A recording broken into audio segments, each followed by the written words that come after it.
네.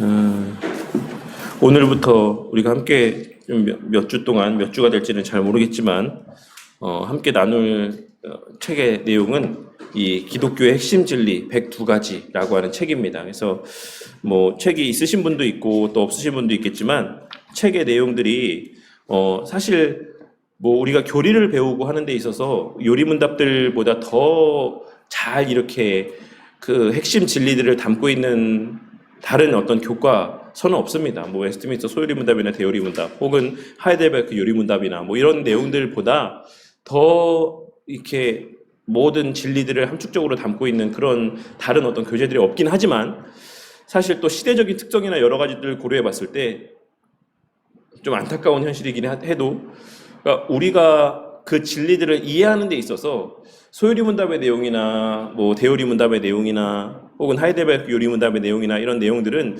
조금 더 어렵게 또 낯설게 여겨질 수 있는 것도 사실입니다. 그래서 요 지금 이 책에는 다 뭐 소요리 문답이나 대요리 문답이나 뭐 하이델베르크 요리 문답에 담겨져 있는 내용들이긴 하지만 조금 더 간략하게 조금 더 좀 명료하게 우리가 쉽게 좀 더 이해할 수 있을 정도로 또 여러 가지 또 예시들을 통해서 잘 그 내용들을 다루고 있는 것 같아요. 그래서 물론 이미 익히 요 책에 있는 내용들을 다 알고 계신 분들도 있겠지만 또 기존의 뭐 소요리 문답을 배울 때나 또 여러 가지 다른 교리적인 내용들을 배울 때 잘 이해가 안 됐던 부분들을 또 요 기독교 핵심 진리 102가지라고 하는 요 책의 내용들을 통해서 다시 한번 정리해보는 또 시간들을 가지면 좋겠다라는 생각에서 이 책을 좀 함께 나누기로 결정을 하게 되었습니다. 그래서 앞으로 좀 여러 시간 요 내용들을 통해서 여기에 어떤 내용들이 있냐면 이제 뭐 책을 구입하시면 아시겠지만 계시, 하나님의 본질과 속성, 하나님의 행하심과 뜻, 그다음에 뭐 예수 그리스도 성령, 인간과 타락, 구원, 교회와 성례전, 영성과 이 세상에서의 삶, 마지막 때 우리의 신앙에 있어서 우리가 일반적으로 궁금해할 만한 여러 가지 내용들을 이렇게 카테고리별로 분류해서 그 내용들을 하나씩 하나씩 좀 세분화해서 잘 설명을 하고 있습니다. 그래서 이 내용들을 통해서 우리가 우리 신앙에서의 좀 기억해야 되는 것이 무엇인지 한번 나누는 그런 시간들을 갖도록 하겠습니다. 그 가운데 오늘은 좀 서론의 내용을 함께 살펴보고자 합니다. 그래서 서론의 내용을 제가 서론이 총 몇 장이나 서론이 그렇게 짧진 않습니다. 서론이 꽤 여러 장 이렇게 있는데 그 내용들을 제가 이렇게 보면서 좀 핵심적인 내용들만 좀 추려서 써머리 해갖고 좀 발췌할 것은 발췌하고 설명이 필요한 내용들은 좀 설명을 보충해가지고 이렇게 좀 6페이지로 요약을 했어요. 요약이죠, 요약. 네, 그래서 요 내용들을 이 시간에는 좀 한번 살펴보는 시간을 갖도록 하겠습니다. 그래서 서론에 무엇이 우리의 신앙 성장을 방해하는가라고 이제 운을 떼고 있습니다. 스프롤 목사님께서 오늘날에 그러니까 처음에 이제 이렇게 운을 떼고 나서 던지고 있는 질문이 뭐냐면, 그러니까 미국에서 설문조사를 했다라고 합니다. 그러니까 그 시기가 좀 예전이긴 한데 1980년대이긴 한데 1980년대에 설문조사를 했는데 신앙 상태에 대해서 설문조사를 한 거죠. 근데 최근에도 제가 우리나라에서의 설문조사 했던 거 한번 결과를 제가 예전에 말씀드렸던 적이 있는데 그 우리나라에도 목회 데이터 연구소라는 데가 있어요. 그래서 뭐 해마다인지 모르겠는데 제가 보기에는 대략 해마다 어떤 그런 통계 자료들을 발표하는 것 같아요. 그래서 교회 출석하는 사람이 얼마나 되고 또 뭐 교회에서의 활동을 얼마나 하고 뭐 성경을 얼마나 보고 기도를 얼마나 하고 뭐 이런 여러 가지 신앙과 관계된 내용들을 이렇게 설문조사해서 통계로 이렇게 해마다 발표하는 그런 데가 있는데 이 과거에도 이제 미국에서 1980년대에 미국인들의 신앙에 대해서 설문조사를 했다라고 합니다. 근데 여기 나와 있는 것처럼 뭐 당시의 인구가 얼마인지 모르겠지만 미국인 6천만 명 이상이 개인적으로 회심한 경험이 있다라고 대답을 했다라고 해요. 여기서 회심한 경험이 있다라고 하는 건 뭡니까? 나는 구원받은 사람이다라고 하는 확신이 든 사람들을 이야기하는 거예요. 그러니까 교회만 왔다 갔다 하는 사람이 아니라 나는 정말로 거듭남을 경험했어. 나는 정말 구원받았어. 라고 확신할 수 있는 사람. 나는 확신한다. 라고 대답하는 사람들이 6천만 명 이상이었다라고 이렇게 설문조사 결과 가운데 나왔다라고 해요. 그리고 상당한 비율의 미국 사람들이 성경을 하나님 말씀으로 믿는다라고 고백을 했다라고 합니다. 오늘날 지금 시대는 달라요.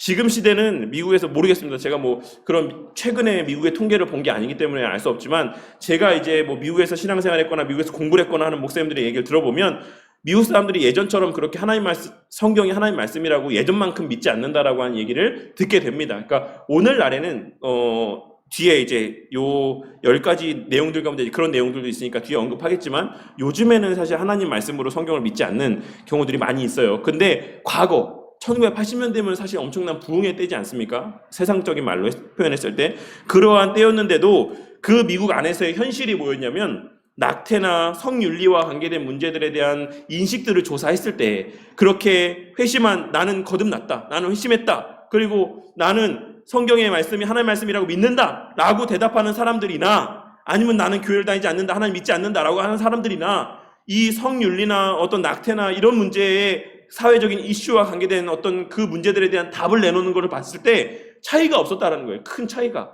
어느 정도의 차이는 있었을지 모르겠지만 어쨌든 그 나타내 보이는 그 표현들이 큰 차이가 없었다는 겁니다. 그러면서 이런 거를 보면서 이 목사님이, 스포 목사님이 생각을 한 거죠. 아니, 이렇게나 많은 사람들이 예수를 믿고 심지어는 내가 거듭났다라는 확신이 있고 성경이 하나님의 말씀이라는 것을 확신에 믿는다라고 이야기를 하는데도 어떻게 그렇게 믿음이 있는 사람이나 없는 사람이나 이러한 명백한 성경에서 이야기하고 있는 금하고 있는 내용들에 대한 것들을 어떻게 믿지 않는 사람과 동일한 시선에서 바라보고 동일한 결론을 낼 수가 있는가라고 하는 의문이 들게 된 거죠. 그래가지고 거기에 대해서 두 가지의 가능성을 생각해 본 거예요. 첫 번째 가능성은 뭐냐? 저 사람은 회심한 게 아니다. 그 본인은 회심했다라고 생각할지 모르겠지만 실제로는 회심한 게 아니었다라고 하는 결론을 이제 도출할 수 있거나 혹은 아니면 본인이 회심했다라는 경험이 없는데도 저는 회심했습니다라고 거짓말로 이렇게 이야기해요. 그러니까 착각을 하거나 아니면 거짓말을 하거나 이렇게 둘 중에 하나가 아닐까라고 하는 생각을 가질 수 있다라고 이야기를 하고 있고 왜냐하면 개혁이 결여된 부흥은 허상에 불과하기 때문이다라고 이야기하고 있는 거예요. 실질적인 변화된 모습이 가시적으로 나타나지 않으면 그 어떤 부흥은 허상에 불과하다. 아무리 6천만 명이 믿고 그 대다수의 사람들이 성경 하나님 말씀이라고 믿는다고 고백해도 거기에 실질적인 하나님 말씀대로의 변화되고 개혁되어지는 모습이 없으면 그건 다 가짜다라고 할 수 있기 때문이다라고 이렇게 이야기하고 있고 또 두 번째 가능성은 이거는 좀 너무 극단적으로 부정적으로 인식하는 거라고 하는 전제하에 조금 우리가 그럼 긍정적으로 한번 생각해보면 또 어떻게 생각할 수 있냐면 이 사람들이 아직 그만큼 성숙하지 않았다라고도 볼 수 있지 않겠냐라고 이야기를 하고 있어요. 그러니까 이 사람들이 회심한 게 맞아요. 이 사람들이 거듭난 게 맞고 성경의 말씀도 하나님의 말씀을 믿는 게 맞는데 성경에서의 기록된 어린 아이 같은 신앙 아주 유아기의 신앙 가운데 머물러 있어서 아직은 그 사람들이 속한 그 공동체나 그 지역이나 그 관계 안에서 그들의 신앙이 밖으로 표출되어지기 어려운 때가 아닐까라고 하는 결론도 우리가 이렇게 한번 생각해 볼 수 있지 않을까라고 하는 좀 긍정적인 측면에서 이제 이야기를 하고 있는 겁니다. 그래서 전제는 이 두 번째 가능성을 염두에 두고 이 책의 내용들을 이 스프롤 목사님은 기술하고 있는 거예요. 그러면 왜 사람들이 성장하지 못할까? 왜 믿는 사람이 이렇게 많은데 세상에서의 그리스도의 향기가 풍겨나지 않을까? 왜 교회 다니는 사람이 많은데 왜 여전히 교회와 정반대되는 법안들이 발의되고 그것이 그냥 바로바로 부결되지 아니하고 왜 선상에서의 이렇게 왔다 갔다 하는 이러한 상황이 계속 벌어질까라고 하는 오늘날 우리의 시대에도 이 내용들을 우리가 적용해 볼 수 있을 거라고 생각합니다. 오늘날 우리나라의 개신교 인구가 몇 명이라고 이야기합니까? 매번 제가 말씀드리면서도 이거 안 찾아봐가지고 한 20% 정도 되는 것 같아요. 20%. 그냥 이제 절대적인 수치로 봤을 때 20%면 몇 명이에요? 우리나라 인구 지금 몇 명입니까? 5천만 명 정도 되거든요. 5천만 명? 5천만 명이 좀 넘는 것 같은데 어쨌든 그냥 5천만 명이라고 쳤을 때 그러면은 몇만 명이에요? 개신교 인구가 1,000만 명이에요. 한 나라에서의 20% 1,000만 명이 예수를 제대로 믿는다라고 쳤을 때 과연 그 1,000만 명의 수를 정치인들이 과연 아무렇지도 않게 대할 수 있을까요? 그 1,000만 명이라고 하는 수를 대선 때 득표되는 수가 몇 표인 것 같습니까? 이번에 대선에서의 표 갈린 게 몇 표였습니까? 진짜 얼마 되지 않았어요. 이 1,000만 명이라고 하는 수는 사실 어마어마한 숫자입니다. 그럼에도 불구하고 우리나라에서의 그리스도인들이 기독교인들이 그 정도의 신앙을 드러내지 못하고 우리의 색깔들을 드러내지 못하고 있다는 데는 여러 가지 우리가 생각할 점이 있다라고 생각해요. 그래서 거기에 대해서 이 스프롤 목사님은 신앙이 자라지 않았기 때문이라고 생각합니다. 모든 사람이 믿는 그 믿음이 다 거짓말이다. 잘못된 믿음이다. 그들이 회심하지 않았는데 거짓말하는 거다라고 할 수 없지만 그 중에 분명히 회심한 사람도 있고 거듭난 사람이 있는 게 맞겠지만 그들이 여전히 유아기의 상태 가운데 머물러 있는 것 같다. 그러면 우리가 다른 식으로 생각해 봤을 때 왜 사람들이 성장하지 못할까? 왜 이 시대 그리스도인들이 그 믿음이 자라지 못할까? 왜 과거에 우리 믿음의 선배들 같이 그러한 확실한 변화의 모습들과 그런 괄목할 만한 어떤 그리스도인으로서의 모습들을 나타내 보이지 못할까? 거기에 대한 것들을 지금 이제 여기서 제시하고 있는 거예요. 10가지를. 그리고 나서 이제 그 이후에 102가지를 이야기하면서 우리가 확실히 알아야 되는 것, 우리가 분명하게 알아야 되는 것이 무엇인지를 이제 계속해서 이제 설명해 나아가고 있는 겁니다. 그래서 그 10가지를 오늘 한번 살펴볼 텐데, 우리의 신앙 성장을 방해하는 10가지 요소. 첫 번째는 어린 아이와 같은 믿음이라고 하는 이 표현에 대한 그릇된 이해 때문이다라고 이야기를 해요. 우리가 일반적으로 성경에서 말하는 어린아이와 같은 믿음, 이 믿음이라고 하는 것을 많은 사람들이, 우리 성도님들은 어린아이와 같은 믿음이라는 표현을 딱 들었을 때 그 믿음이 어떤 믿음이라고 생각하십니까? 민지는 어떤 믿음이라고 생각했어요? 어린아이와 같은 믿음이라고 생각했을 때. 좋다, 나쁘다. 긍정적, 부정적. 긍정적. 맞아요. 많은 경우에 이 어린아이와 같은 믿음이라고 하는 것에 대해 생각할 때 많은 경우 긍정적으로 생각하는 사람들이 너무나 많이 있다라는 거예요.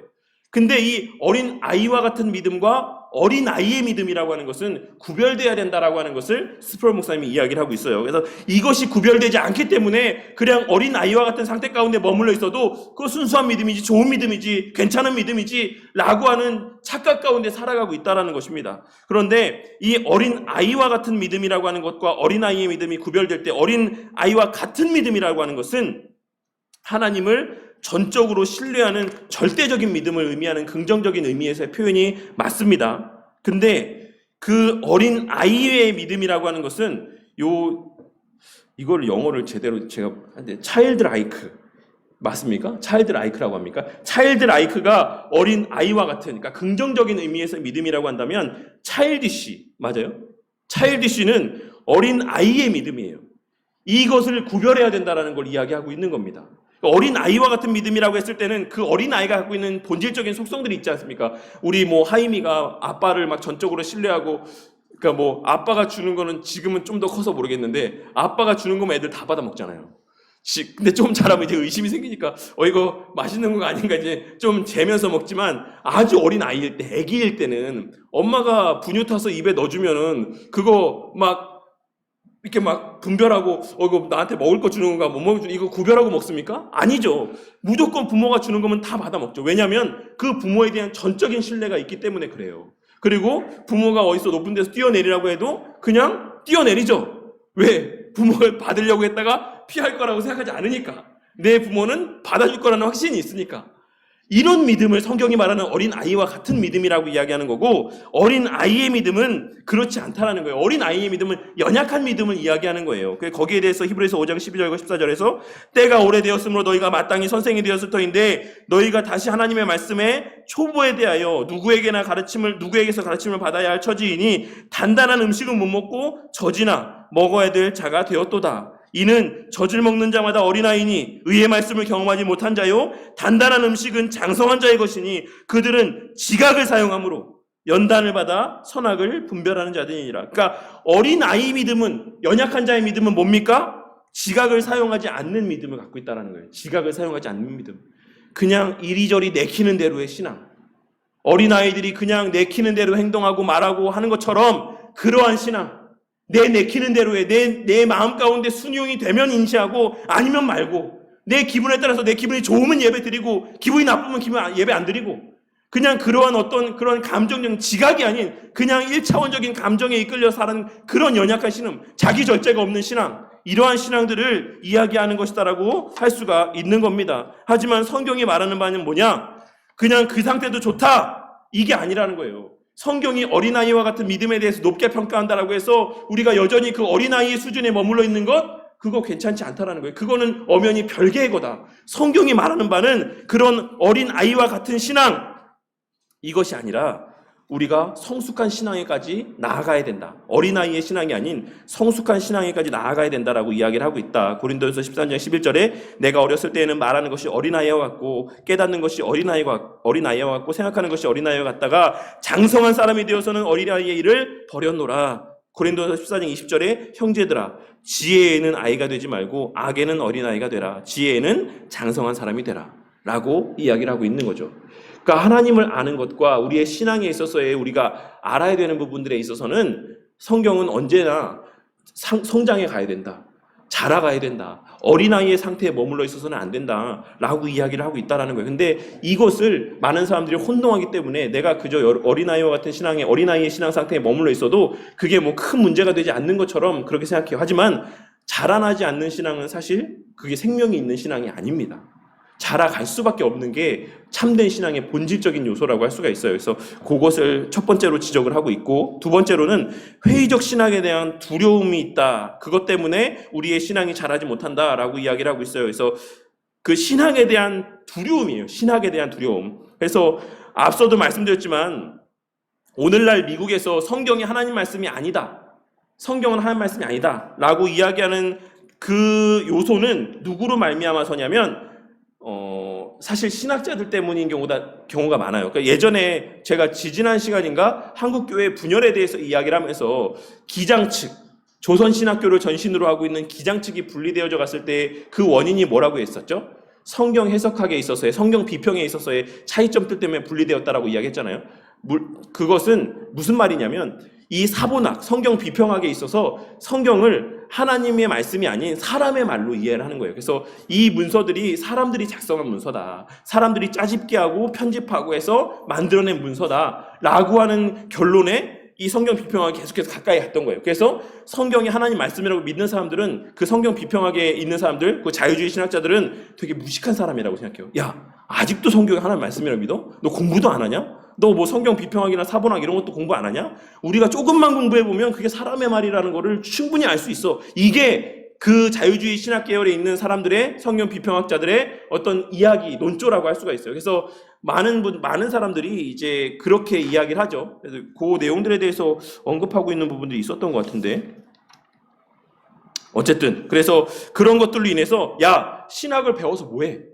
신학 배워봤자 하나님 말씀 성경이 하나님 말씀 아니라고 이야기하고, 그러니까 머리만 그렇게 커지면 참된 신앙의 생활을 할 수가 없어. 라고 하는 이런 극단적인 결론에까지 가게 된다는 거예요. 이런 신학적인, 이런 부정적인 모습들이 결국에는 신학을 멀리하게 되고, 그런 것들이 오늘날의 성도들이 신앙이 자라지 않는 데서의 하나의 걸림돌이 된다라는 것이죠. 하지만 이제 성경을 뒤에 이어지지만, 신학을 배우지 않는 것, 이 성경 공부를 하지 않는 것은 하나님을 알지 않는 것과 똑같다. 바른 신앙의 삶의 길을 포기하는 것과 같다라는 사실을 우리가 꼭 기억해야지만 됩니다. 그래서 성경 비평은 아브라함 카이퍼라고 하는 유명한 목사님은 이런 이야기를 했습니다. 성경 비평은 이제 성경 파괴가 되었다라고 할 정도로 이 성경을 연구하는 사람들을 통해서 성경의 하나님 말씀으로서의 권위가 땅에 떨어지게 되었죠. 그러니까 이런 것들이 결국 신학이라고 하는 것에 대한 되게 부정적인 감정을 불러일으켰고, 그 부정적인 감정이 신학을 가까이 하지 않게 만들었고, 그 가까이 하지 않게 만든 결과가 오늘날 성도들의 신앙이 자라지 않게 된 데 있어서 하나의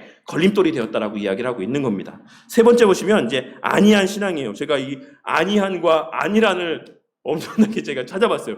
안이란과 안이한의 차이가 뭐지? 그래서 엄청나게 찾아봤는데 비슷한 말이긴 하더라고요. 근데 이거 영문으로만 번역했을 때는 조금 더 차이가 있지만 어쨌든 안이한 신앙은 고대 율법 폐기론의 한 형태다. 안이한 신앙을 가진 사람들은 구원에 있어 그리스도를 믿기로 결단하거나 예수를 구주로 영접하는 기도면 충분하다고 생각한다. 즉 그분을 주님으로 모실 필요는 없다라고 주장한다.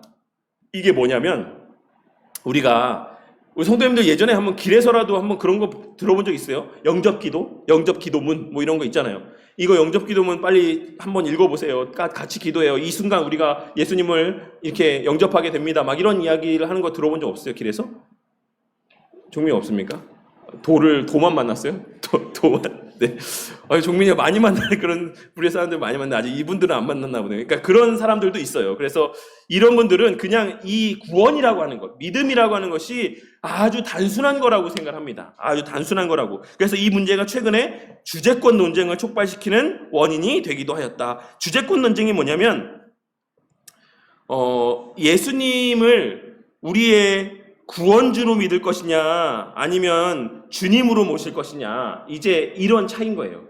그러니까 단순히 우리에게 구원을 주시는 분이냐, 구원이라고 하는 것, 그 어떤 수단과 통로가 되는 분이냐, 아니면 우리의 전생에 걸쳐 우리의 주인 되시는 분이냐, 이런 거를 이야기하는 거예요. 근데 이 구원자 되신다라고 믿는 사람들이 바로 이와 같은, 예수님을 믿기만 하면 구원받아.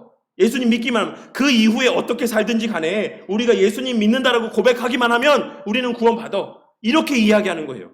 예수님을 주인으로 모실 필요까지는 없다라고 이야기하는 거죠. 예수님을 성경에서 예수님을 통해서만 천국에 간다라고 했으니까 예수님은 통과하는 문인 거예요.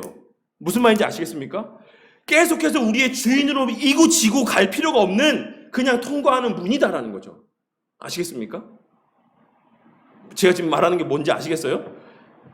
예수님을 끝까지 내 주인, 내 삶을 간섭하고 내 삶을 주장해 나아가시고 하나님 그 예수님 말씀 가운데 권위 아래에서 내가 계속해서 하는 말씀대로 순종하며 살아야 된다라고 하는 압박 가운데 내가 살아갈 필요가 없다라는 거예요. 그렇게 주장하는 거예요. 이 사람들은 그냥 구원주로만 믿으면 된다라는 거죠.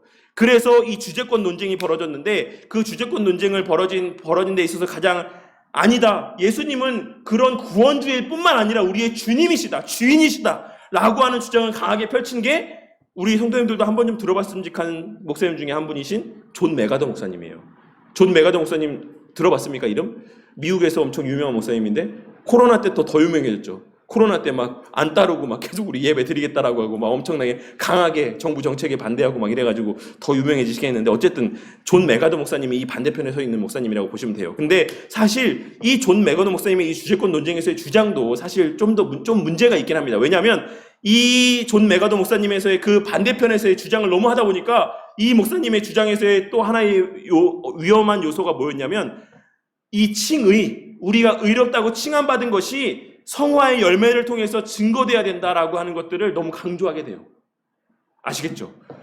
우리가 주인으로 모시고 산다라고 하는 표징들이 있어야지만 돼. 이 사람들은 없어도 된다라고 이야기하다 보니까 그거에 반대로 아니야. 구원은 그런 게 아니야. 구원은 삶에서 그런 가시적인 열매가 있어야 돼. 라고 강조하게 된 거예요. 그렇다 보니까 지나치게 행함들을 드러내게 되는 거예요. 성화의 변화된 모습들. 너 이렇게 신앙생활 하면 안 돼. 너 이렇게 말씀 안 보면 안 돼. 너 예배 때 이렇게 졸면 안 돼. 너 이렇게 하면 안 돼. 막 그런 어떤 엄격한 신앙에서의 변화들을 강조하게 되는 거죠. 이런 모습들이 이 반대 요소로서 나타나게 되는 어떤 하나의 좀 문제점이 있긴 해요. 근데 우리는 어떻습니까?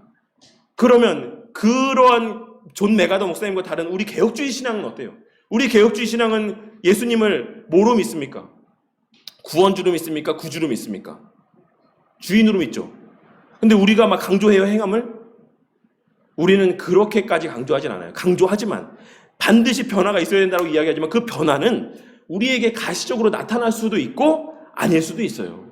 내면적인 변화들이 있을 수도 있는 거예요. 그러니까 우리는 변화는 반드시 있을 수밖에 없다. 거듭난 자에게 변화된 삶의 변화는 나타날 수밖에 없는데 그 나타나는 변화라는 것이 우리가 괄목할 만하게 엄청나게 드라마틱한 변화를 나타내는 사람들이 있는가 하면 그렇지 않게 내면적으로 예전에는 그냥 아무렇지도 않게 죄를 지었던 사람이 똑같이 죄는 짓는데 결과적인 밖에 표출되어지는 모습은 똑같이 죄를 짓는데 막 진짜 막 엄청나게 고통 가운데 몸부림치면서 죄를 짓고 그러다가 나중에 아주 조금씩 죄를 덜 짓게 되고 근데 결과적으로 봤을 때는 죄를 계속 짓고 있어. 이럴 수도 있다라는 거예요. 이 사람한테는 변화가 있는 겁니까? 없는 겁니까? 있는 거예요? 없는 거예요? 있는 거죠. 근데 존 메가더 목사님과 이런 분들이 봤을 때 이런 성향 가운데 있는 사람들이 봤을 때는 이 사람은 거듭나지 않은 사람이고 너는 거듭났는데도 죄를 져? 거듭났는데도 예전처럼 똑같이 행동해? 너 아니야. 너 구원에 대해서 다시 한번 생각해봐. 너 거듭났는지 다시 한번 생각해봐. 이렇게까지 갈 수 있는 위험성이 있다라는 거죠. 근데 어쨌든 이 주제권 논쟁이라고 하는 것은 그런 겁니다.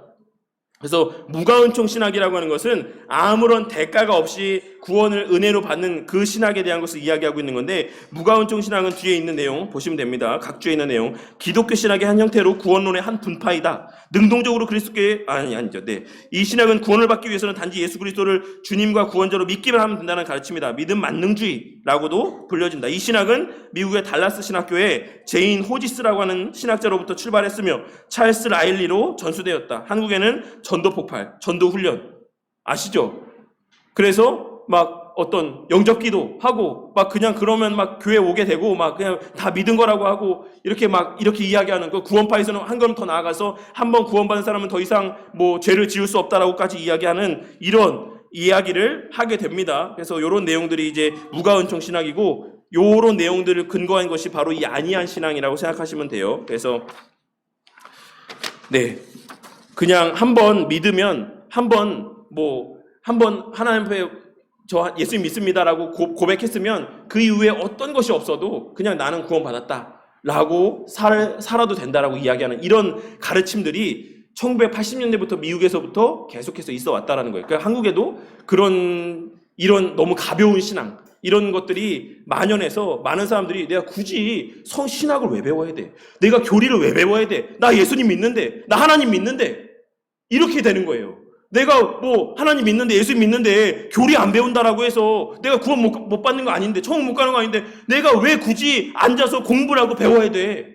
그 시간에 다른 거 더 선한 거 하면 되지. 이런 식으로의 교리를 멀리하는 모습들이 나타나게 된다는 것이죠. 근데 성경에 따르면 그리스도인은 그리스도인의 제자라는 의미도 담고 있기도 합니다. 제자가 뭡니까? 제자는 배우는 자라는 의미를 담고 있어요. 예수님께서 분명히 하나님께서 제자라고 이야기를 했습니다. 그 말은 배워야 된다라고 하는 그 의미가 그들을 나타내는 그 표현 가운데 이미 내재되어져 있다라는 사실이에요. 배움이라고 하는 건 그리스도인의 삶에 있어서의 필수적인 겁니다. 선택의 요소가 아니다라는 것이죠. 앞에서 말씀드렸던 것처럼. 근데 어쨌든 그러한 무가은총 교리와 같은 어떤 아니한 신앙의 모습들이 오늘날 많은 사람들이 배우지 못하고 성장하지 못하게 되는 하나의 걸림돌이 된다라고 이야기를 하고 있습니다. 그리고 신수도원 제도가 있어요. 신수도원 제도. 교회사에 나타난 수도원 제도는 이 세상으로부터의 도피를 미화하는 경향이 있었다. 성경이 있었다, 경향이 있었다죠. 네. 수도원에 입문한 사람들 중 많은 수가 기도와 영적 예배 생활을 추구했고 수도원 생활을 세상과 격리되어 연구에 몰두할 수 있는 기회로 삼기도 했다. 그러니까 당시에 수도원 운동을 하게 된 이유가 뭐냐면 세상이 너무 타락했기 때문에. 교회가 어떻게 됐다고 했죠? 우리가 지지난 시간에 교회사를 배우면서 콘스탄티노플 대제가 기독교를 자유를 허락했고 그 다음에 기독교가 공인되고 나서부터 교회가 어떻게 됐다고 했습니까? 제가 누구한테 들었지? 제가 이번에 수련회 때 가서 목사님 얘기하시는 것 중에 하나를 들었는데, 기독교가 로마에서의 국교로 인정됨과 동시에 뭐가 사라졌냐라고 목사님 물어보시더라고요. 뭐가 사라졌는지 이렇게 말씀하시기를 전도가 사라졌다라고 이야기했어요. 전도가. 왜? 누구나가 다 예수 믿으니까. 전도가 사라져버리게 됐죠.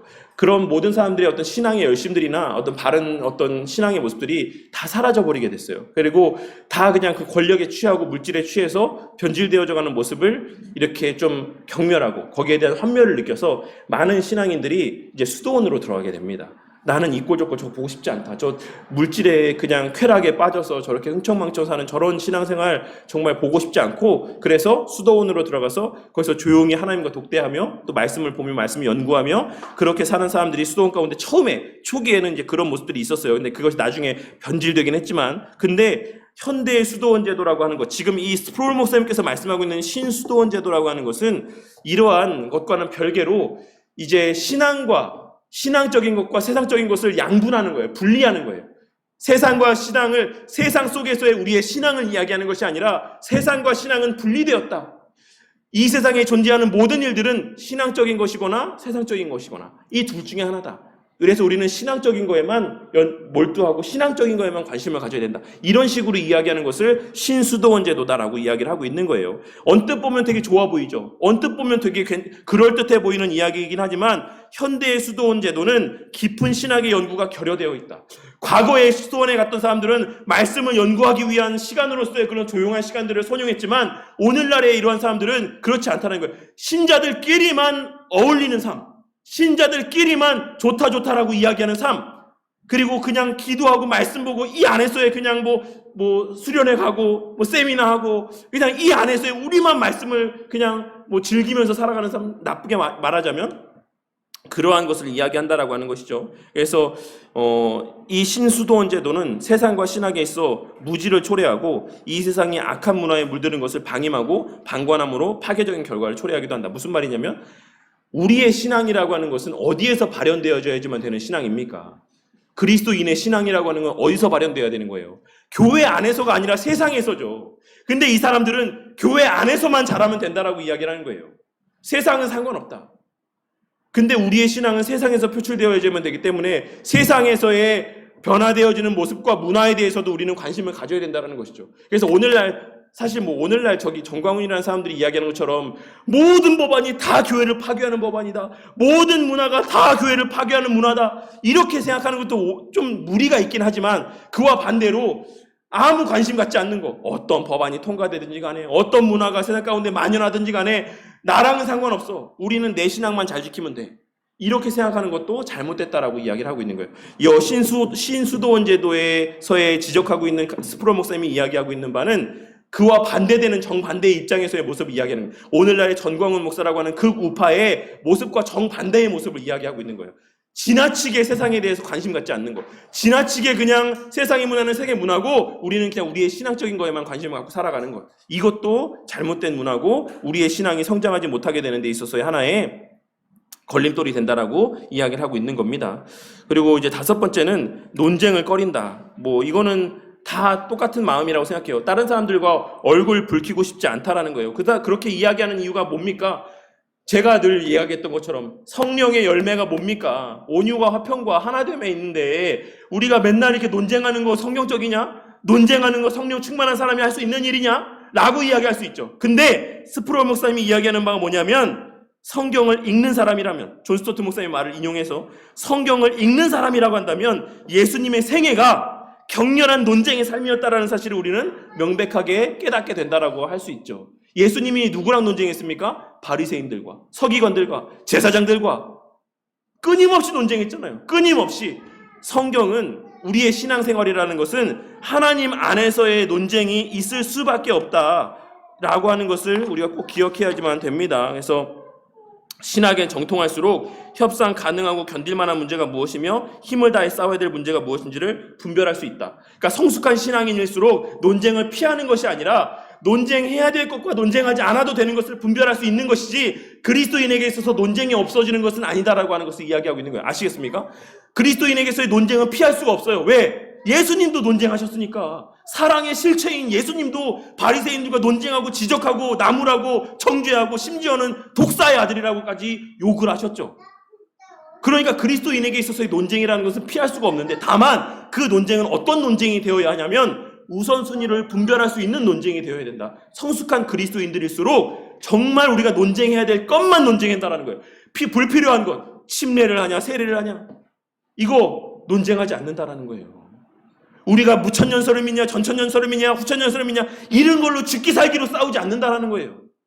그러니까 우리가 우선순위, 교리에 있어서 우선순위를 분별할 수 있다는 겁니다. 그래서 제가 예전에도 말씀드렸지만 목숨 걸 교리 분별하기라고 하는 책을 쓰신 개빈 오틀랜드라고 하는 목사님이 있어요. 그 목사님이 그 목숨 걸 교리 분별하기라고 하는 최근에 발간된 책에서 이 네 가지의 교리의 우선순위를 썼어요. 예전에도 설교 때 제가 한번 말씀드렸던 것 같은데 하나는 복음의 본질과 관계된 교리가 있어요. 이건 싸워야죠.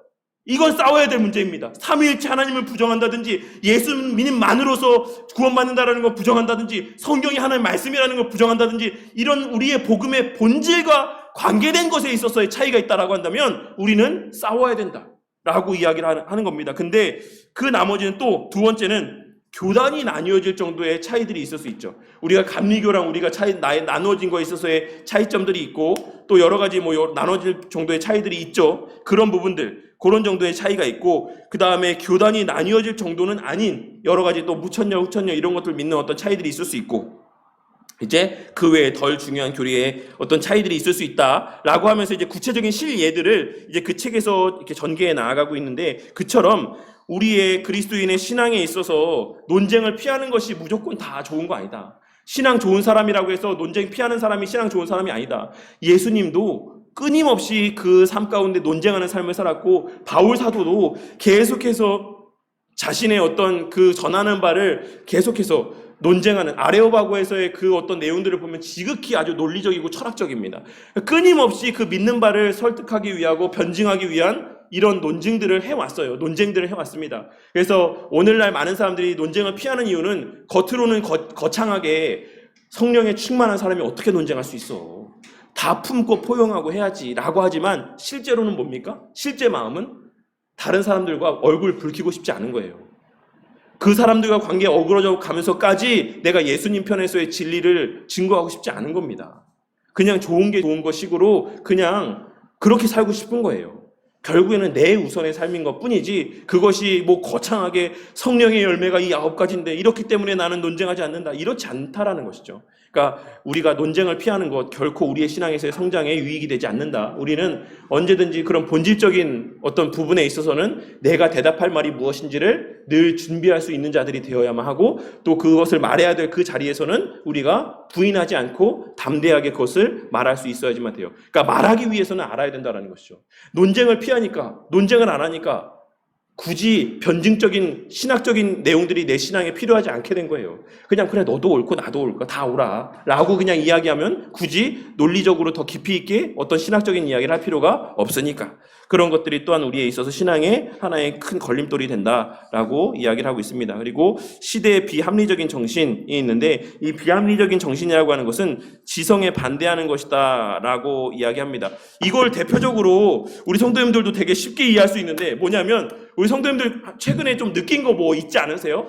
인터뷰 같은 거 보면 뭐 느낀 거 없으세요? 젊은 사람들이 이제 뭐 뉴스에서 인터뷰할 때 진짜 많이 쓰는 말이 있어요. 네, 그런 것 같아요. 네, 아닌 것 같아요.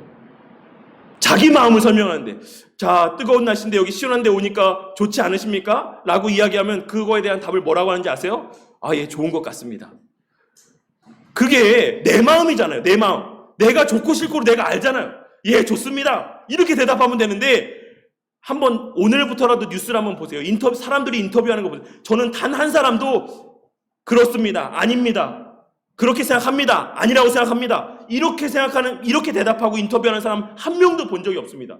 대부분의 사람들이 뭐라고 이야기하냐면 자신의 감정을 이야기하는데도 그런 것 같습니다라고 대답을 해요. 그런 것 같습니다.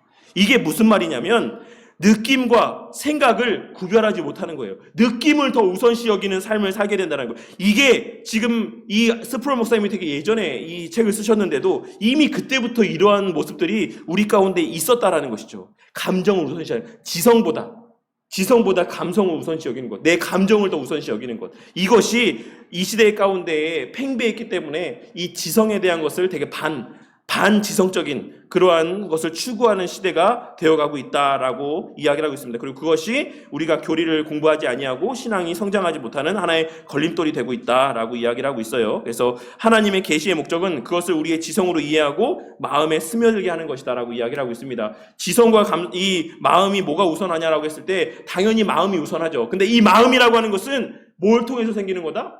지성을 통해서 생기는 거다라고 이야기하고 있는 거예요. 마음이 더 우선인데 하나님께서는 우리의 마음의 중심을 보시는데 그 마음은 뭘로 생기는 거다? 지성으로 생기는 거다라고 이야기를 하고 있는 것이죠.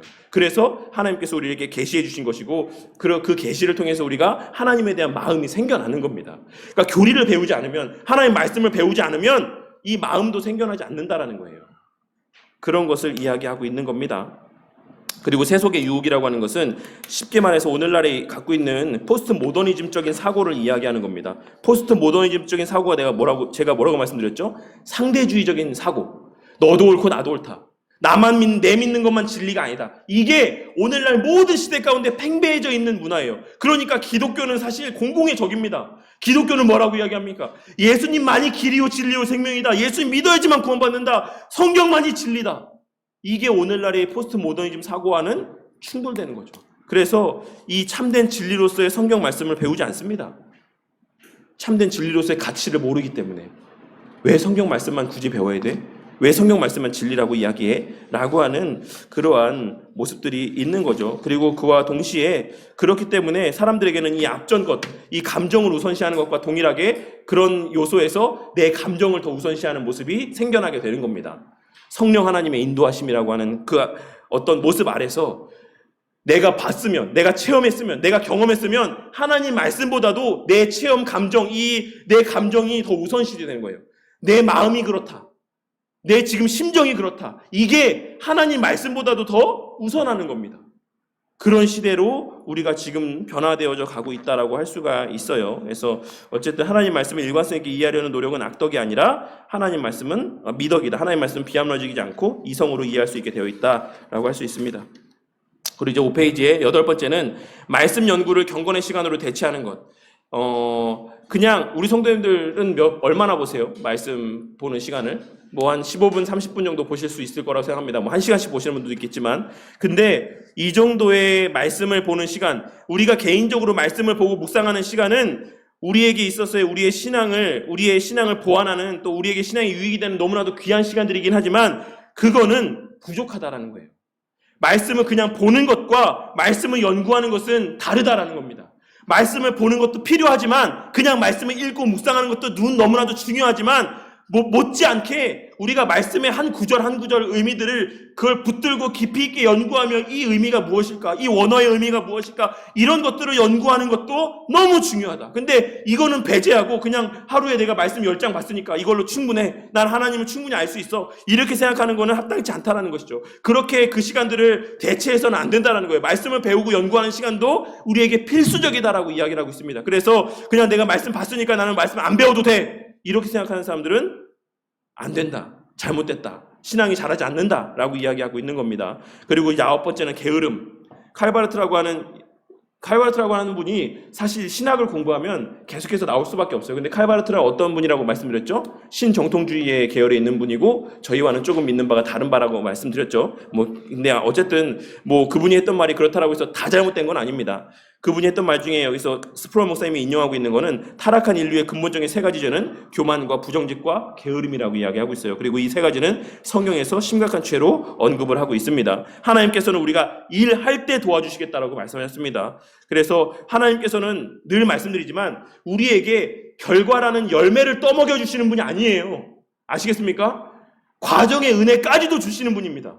과정의 은혜까지도.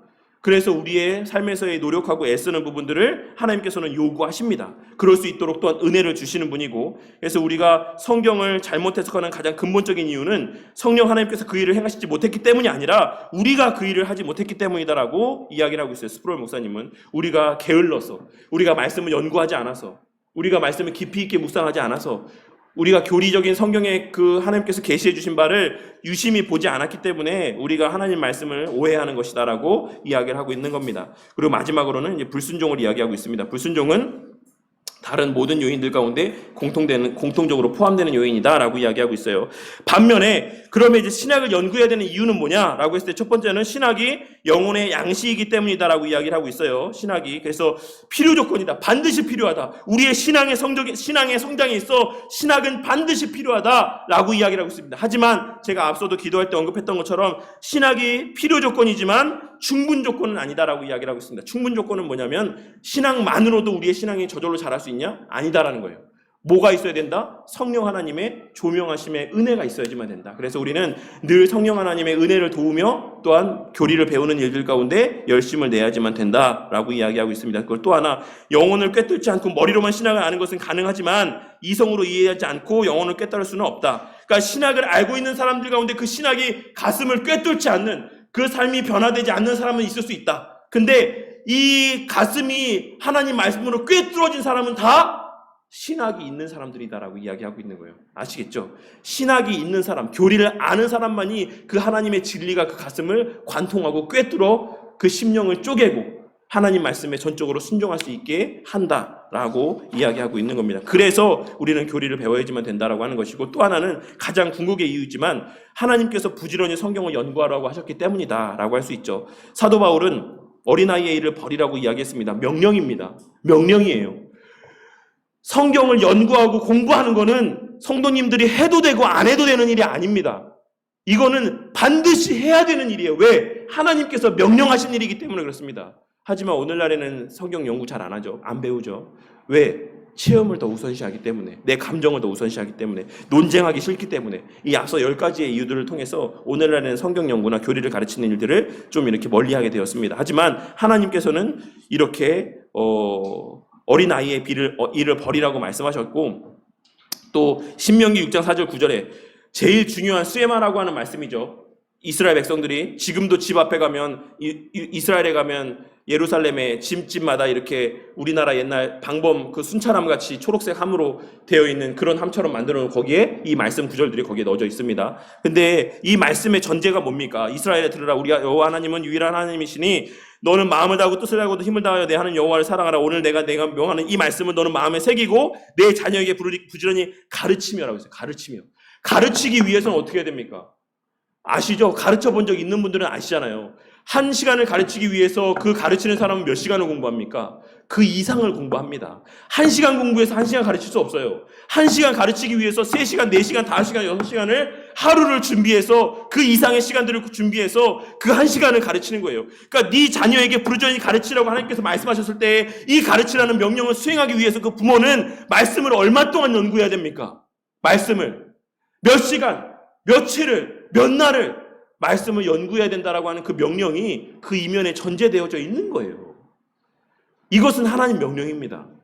근데 우리의 불편한 거는 다 멀리하고 우리에게 그냥 좋고 유익이 되는 내가 너 복 줄게, 너 장수하게 해줄게, 자손의 복을 줄게, 이런 말씀만 유심히 보고 이 말씀들 가르쳐라, 너희들이 먼저 배우고 연구해서 자녀들에게 가르쳐라라고 하는 이런 말씀들은 안 듣는 거예요.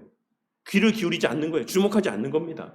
그것이 오늘날 이 시대 성도들이 신앙이 자라지 못하고 여전히 어린아이의 신앙 가운데 머물러 있는 이유 가운데 하나라고 할 수 있습니다. 올바른 생활 없이 올바른 신학을 갖는 것은 불가능하다. 그러나 올바른 신학이 없이는 올바른 생활도 할 수 없다. 앞서 말씀드린 것 같습니다. 이런 점에서 신학은 추상적인 학문이 아닌 우리의 삶과 죽음, 심지어 영원한 삶과 영원한 죽음의 문제라고 할 수가 있습니다. 따라서 이 책 앞으로 우리가 배울 내용들은 신학적 조망 위에서 그러한 삶과 죽음의 문제를 고찰하는 여행의 안내서로 쓰였다라고 이야기하면서 이제 계속해서 이제 성경이나 그 외에 여러 가지 우리의 신앙에 대한 내용들을 하나하나씩 항목별로 이야기를 하고 있습니다. 그래서 다음 시간에 이 내용들을 함께 또 분량은 좀 제가 조절하도록 할게요. 그래서 이렇게 다음 시간에도 물론 책은 보시고 책은 주문해서 일단 성도님들 주문 받아가지고 제가 주문할 테니까 그래서 나눠드릴 테니까 1권은 보시고 다음 시간에도 이야기 나눌 때에는 이런 식으로 1과 2과 3과의 내용들을 제가 좀 서머리하고 요약을 해서 이렇게 좀 나누는 시간을 갖도록 하겠습니다. 혹시 오늘 나눈 내용들 가운데 뭐 하실 말씀 있으십니까? 네, 없으시면 네. 제가 기도하고 마치도록 하겠습니다. 하나님 감사합니다. 주님, 오늘날 이 시대는 참 교리를 배우는 것, 하나님 말씀을 연구하고 배우고 가르치는 것에 있어 좀 소홀한 시대를 우리가 살아가고 있습니다. 그리고 그러한 결과가 오늘날 수많은 그리스도인들이 있지만 그들이 세상 가운데 아무런 영향력도 발휘하지 못하고 어린 아이의 신앙에 머물러 있는 그러한 시대가 오늘날의 이 시대가 아닌가 싶습니다. 스프롤 목사님께서 이 책을 쓰신 지도 꽤 시간이 흘렀음에도 불구하고 과거에 붙어 있어 왔던 그런 모습이 오늘날 이 한국 교회까지도 여전히 유효하게 또 적용되어지고 발견되어지는 것을 보게 됩니다. 주님, 오늘 말씀에서 우리 스프롤 목사님이 정말 피토하는 심정으로 이렇게 강조하고 있는 우리가 교리를 배우고 말씀을 연구해야 되는 이 목적 이유에 대해서 이 시간 다시 한번 또 되새기고 마음 가운데 새기게 하여 주셔서 앞으로의 우리가 항목들마다 성경에 관한 하나님에 관한 이러한 교리적인 내용들을 배울 때 그것을 진심으로 마음을 다하여서 집중하며 또 배움의 시간들을 갖게 하여 주시고 그러한 배움의 시간들을 통해 우리의 어떤 신앙이 더욱더 견고하여져 가게 하여 주시고 그리하여 그 누가 우리를 향해 기독교에 대해서 여러 반론들을 제기할지라도 그 입술에 언제나 대답할 말을 간직하고 또 그들에게 복음적인 진리에 대해서 대변할 수 있는 우리 모든 성도님들이 되게 하여 주시고 무엇보다 우리 자녀들에게 바른 진리를 전하고 가르칠 수 있는 그런 능력 있는 그리스도인으로 성장해 갈 수 있도록 주님께서 자비와 긍휼을 베풀어 주시옵소서. 이번 주 금요일과 토요일에 여름 성경 캠프가 진행이 됩니다.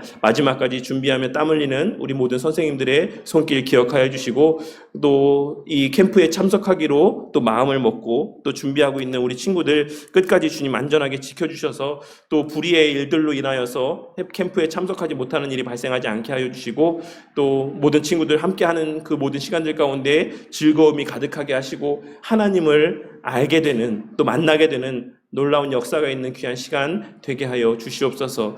특별히 우리 또 승효와 또 준성이가 이렇게 갑작스럽게 뼈가 부러져서 이렇게 회복하는 가운데 있습니다. 하나님께서 은혜 가운데 수술 잘 되게 하셔서 회복하는 가운데 있사오니 회복 이후에 아무런 후유증 남지 않도록 남은 과정들 가운데서도 함께 하시고 이러한 계기들을 통하여서 그 부모님들의 마음 가운데 깨닫는 바가 있게 하여 주시고 교회로 발걸음하게 되는 놀라운 역사로 이어지도록 화가 변하여 복이 되는 역사를 또 체험하고 목독해 되도록 은혜 베풀어 주시옵소서. 또한 특별히 오늘 또 우리 또 변영원 선생님께서 함께 하시지 못했습니다. 주님, 그 안 좋은 건강은 주님께서 돌봐주시고 회복시켜 주시고 다음 주에는 또 얼굴을 대면하여 함께 보며 함께 예배드릴 수 있도록 은혜 베풀어 주시옵소서. 모든 것 감사드리며 우리 주 예수 그리스도 이름 받들어 기도드렸습니다. 아멘.